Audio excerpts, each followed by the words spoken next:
Thanks for the support as a channel member, John Howell. Well, after around 100 episodes and, 9 years of gameplay, we have finally made it to the Football League today. Bourne Town FC play their first games in League 2.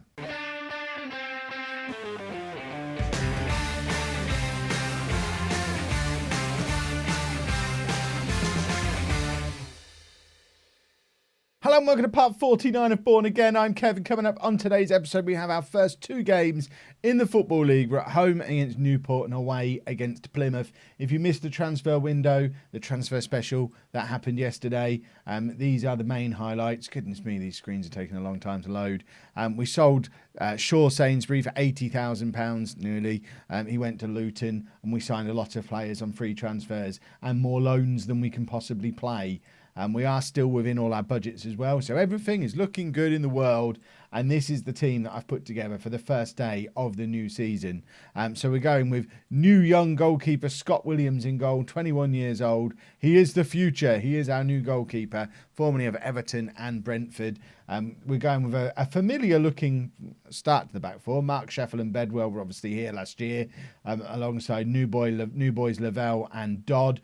Bradshaw, Broadbent and Sarti all surviving from last year in midfield, with McWilliams coming in to join them as a natural box-to-box midfielder, something I've wanted for very many years. What's wrong with Bedwell? Can only play a half.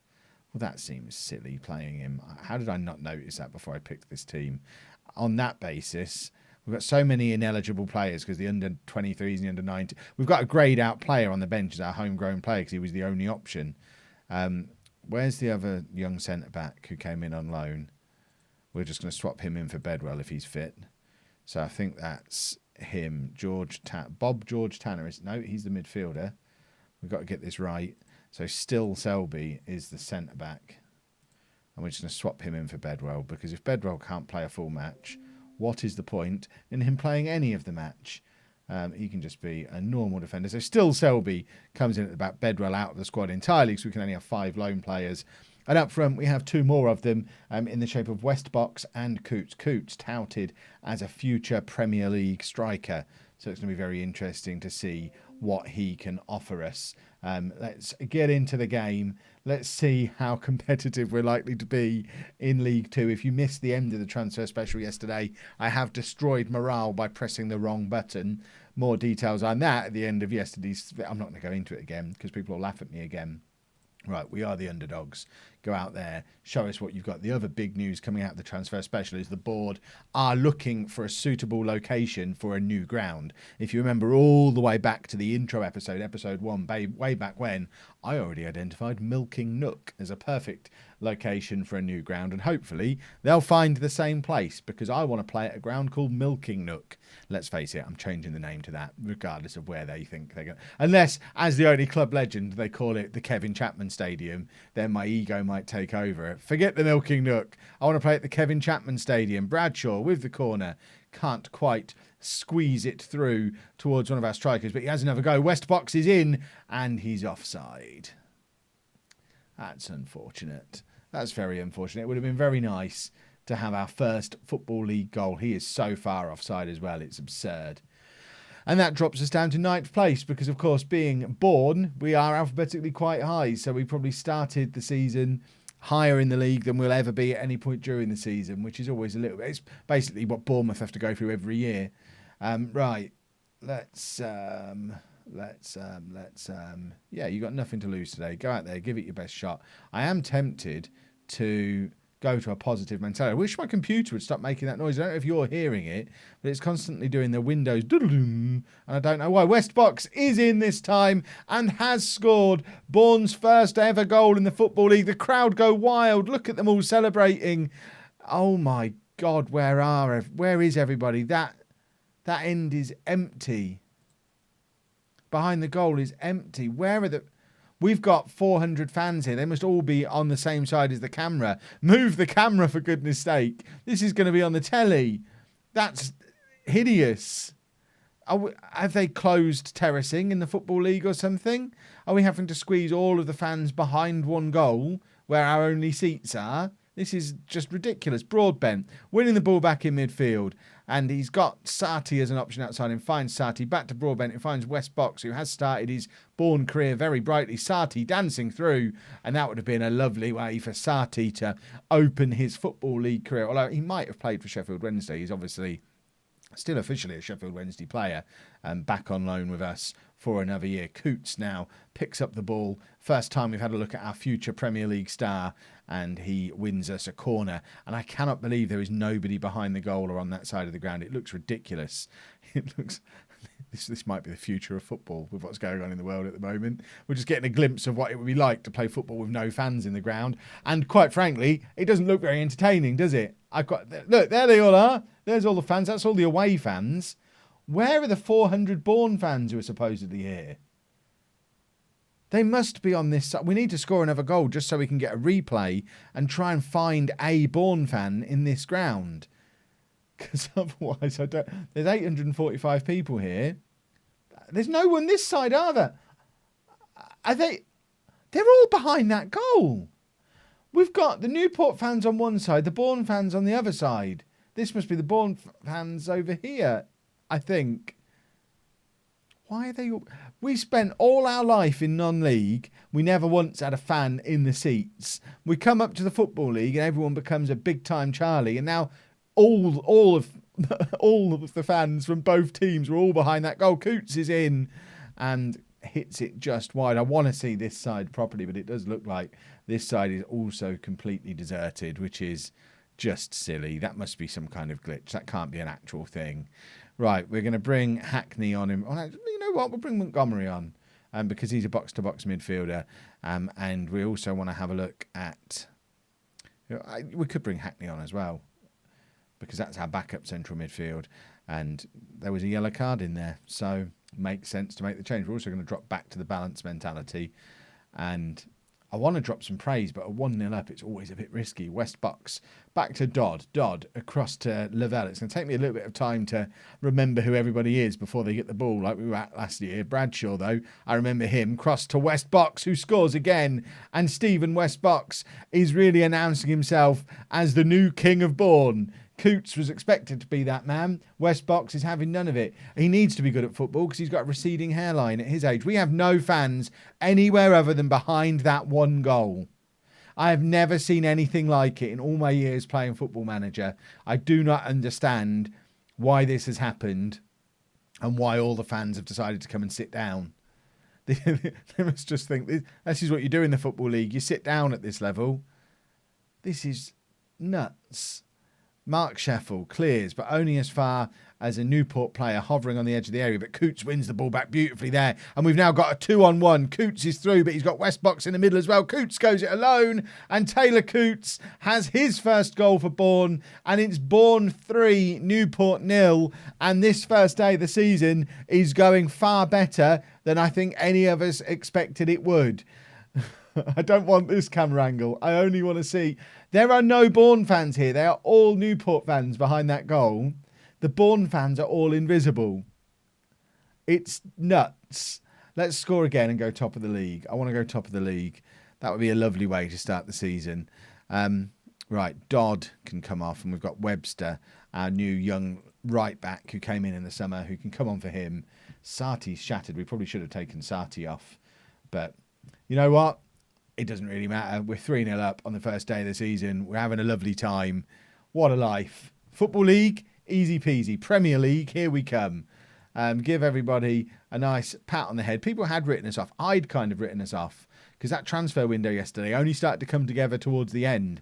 But it looks like we have picked up a couple of good strikers. And at this level, sometimes that's all you need. Just the one change, Bedwell back in at the back, or in at the back now that he's fit to play, not match fit. But I think we've got to show faith with Bedwell. He was very good for us last year. We do now have a youngster that we can put on the bench. So as I've mentioned before, if any of the channel members who have the name in the game perk want this guy, let me know down in the comments to today's video, and I'll make him one of the regulars who sits on the bench. He's not likely to ever play for us because our youth system is turd. But there are going to be some names that appear on the bench over the course of this season. If the idea of that appeals to you, channel members who've got name in the game, or people who want to hit the join button, you can have a look into getting your name on the bench regularly. And if there's a few of you, we'll rotate them. I think that's probably fair. So let's get into this match. We have to give a squad number out to Andy Knight Jasper. He gets the number 32. If anyone likes the number 32, you know what to do. And let's hopefully carry on that form from the first game against Plymouth. It would be interesting if that centre-back who we've just dropped out of the squad completely to bring Bedwell back in, he might have been the key to it all, and it might now be about to go wrong, but hopefully that's not going to be the case. And there's a few names I recognise here. Luke McGee, former posh goalkeeper in real life. Daley Campbell. I had him maybe at... Was he in non-league legend this year or previous years? Or was he even... Is he a former Bourne player even? I've got to click on him now. We know he's going to score. No. So he must have come through non-league to legend either this year or last year, or maybe he was at home on an Eton, or... Who knows? Taylor Coots has picked up a yellow card. And I am already wondering if we need to go a little bit more attacking again. We found last year that it was only when we attacked that we were actually any good at this 4-4-2. So we'll give it until half time, but we're not really creating anything. And when all of our strength is in our attacking players, it doesn't make a lot of sense to play a system that isn't going to use them very much. But there's Bradshaw, back to Mark Sheffield with the cross. Sarti trying to head it into the danger area, but can't win his header. And now Plymouth are looking to break away with the ball and get a little bit of a counter-attack on. I can't keep track of it properly because these two kits completely clash to my colour-blind eyes, but Sarti nods it down to West Box, who's in again. It bobbles very nicely for West Box, and he grabs his third goal of the season already to put us 1-0 up just before half-time. He got a little bit of luck. Sarti played him in, and the initial shot was into the defender, but it bounced very nicely for him to effectively put him through on goal, and he wasn't going to miss. We're already learning that this guy is a bit of a finisher, which, interestingly, I don't think his finishing is that great. Only 10 for his finishing, which I guess at this level isn't disastrous, but he seems like a bit of a finisher to me. 3 goals in a game and a half in a team that's never played at this level before. Other news, coming off of that first game, we did set a new record for lowest attendance in League 2. There'd never been one below 1,000 people before, so to set that one at 800... we are officially League 2 record holders after just our first game. So that's something to be very, very proud of. I like breaking records and breaking the mould and setting our own standard and all that kind of stuff. Mark Sheffield now with a throw, finds Broadbent. Broadbent has space to find McWilliams, who knocks it back to Lavelle, forward towards Sarti, who can hopefully offer a bit of Sarti magic. It falls to Dodd. It's a lovely cross from Dodd, and Coots is in, and there's his second goal of the season. These 2 young strikers we've got in on loan, they're going to save us from relegation. They might even... I'm not going to speculate on what else they could do, but we're not going down with these 2 up front. They're too good at scoring goals. Lovely finish from Coots. It was a lovely cross from Dodd as well. It's good to see some of the new boys already linking up as well as they are in this system. Sarti not having the best of games. We can take him off. Robinson can come on and play on that right wing for a first proper look at him. Bedwell is not fit, so let's take him off, and we'll bring Matt Suzaka on for making his debut. We're going to drop a little bit of praise, because a little bit of praise is always welcome. And now Plymouth have got a free kick of their own, and they've got a lot of space here, and it's a shot from range. Luckily, we don't have Anang in goal anymore, so I wasn't terrified when the shot from range came in. He is still at the club. No one would buy him over the summer, and I'm still not allowed to release him, but you'll never see him play for us ever, ever, ever again. And we're going to take off McWilliams and bring on... We're not going to bring on Knight Jasper. We'll bring on Hackney. And although he's another one who wants to be the ball-winning... Not the ball-winning midfielder, the deep-lying playmaker. He can also do central midfield on support, which works for me. He can come in and do that. Dodd with the throw, finds Hackney. Back to Dodd. Dodd with another cross. Another very tasty cross. I tell you what, Dodd's got a cross on him. That's a bit of an upgrade from Shaw Sainsbury straight away. If he's as solid defensively with those kind of crosses, we've had a massive upgrade there. Hackney, surely that was a foul from him, but Williams collects it nicely. And we're doing the FIFA tactic of now let's just not let the ball go out of play, because I'm pretty sure there's at least a yellow card coming for Hackney as soon as it does. But as long as we don't let it go out of play, we're all good. Unfortunately, Plymouth didn't want to play along with my ridiculous tactics and have a goal. I've just seen we've only taken 19 fans away from home to a Football League game. A Football League game with 10,000 people in attendance, and we've only taken 19 people. we could fit in 3 cars. They could have genuinely come on the team bus with us, because we don't need, we bring a match day squad of 18 plus a couple of spares plus a few staff and then the 19 fans. We're certainly an environmentally friendly club. Bradshaw charging down the left-hand side, beats his man. Cross comes in, tries to find Coots, can't quite get there, and Bradshaw gets another go at it, but kind of mishit it into the path of the Plymouth player. And now Plymouth coming at us again, and Matsuzaka's given away a penalty. And what looked like a dominant position has kind of escaped from us a little bit here, as Plymouth have just been all over us. And now they have a penalty. Williams has got the opportunity to save a penalty and become a hero early on in his Bourne career. I thought we were going to give away another penalty almost immediately. Looking at those stats, Plymouth have absolutely dominated us today. The one thing that really sticks out, though, is we have created more clear-cut chances than them. So although they are having a lot of possession and a lot of shots, we're the ones creating the really good chances. That was a risky challenge from a striker playing out of position on the wing when we've just given away a penalty and we're still in the same highlight. To come in with a slide tackle from behind is insanity, but it actually worked. So fair play to him. Cross comes in again and Williams collects from the header. And if ever there was a time for me to drop to a more defensive system, this would be that time. But as you're aware, there is never, that time just doesn't exist. It's not a thing. So we're just going to carry on. But we've gone to balanced. How much more defensive can a man get? For goodness sake. Daly Campbell is intercepted by Mark Sheffel. Lovely defending from him. And we just need to hold on for another couple of minutes. And we can't. It was coming. We all know it was coming. They have been all over us. Maybe a little bit of managerial naivety. Maybe now we're in the Football League, there needs to be a time when we switch to a more defensive system, because certainly for the final 20 minutes of that game, it was from as soon as Bedwell went off. But for the final 20 minutes of that game, we were really struggling. But I will say, great result. We were supposed to lose. We got a draw. Yes, it's not nice the way the draw happened, but if you'd have offered me 4 points from the first 2 games and being sat in 4th place at this stage of the season, I would have taken that. So only positives coming out of this. Tomorrow's episode, we will continue our charge up League 2, and we'll just pick a couple of games out of the September schedule, I think. Some that look, everything looks pretty tasty at the moment, so we'll just pick a couple of them. We can't really come back for the local derby this early on because it's too early in the season.